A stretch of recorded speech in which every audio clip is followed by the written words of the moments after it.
बात यह है कि वो जनाब लंदन में बैठ के अभी बाप बेटी ने प्रेस कॉन्फ्रेंस की है कि जी हमारे से बहुत बड़ा जुल्म हो गया, हमें जनाब हमारे पे नाजायज केसेस हो गए, हमारे से जी इंतकामी कार्रवाई ली गई।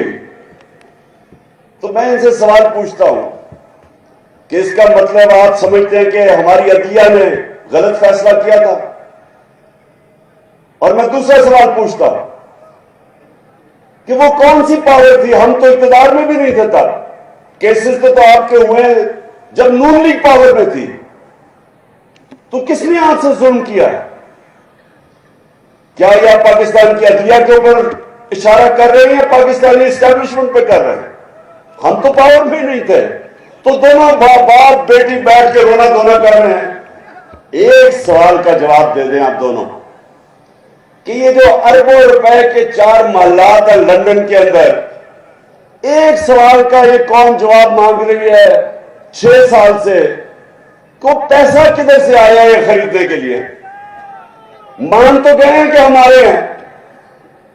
तो जब आपके 4 महंगे तरीन लंदन के इलाके में 4 महलात हैं, तो ये आज तक जवाब क्यों नहीं दे सके कि पैसा किधर से आया?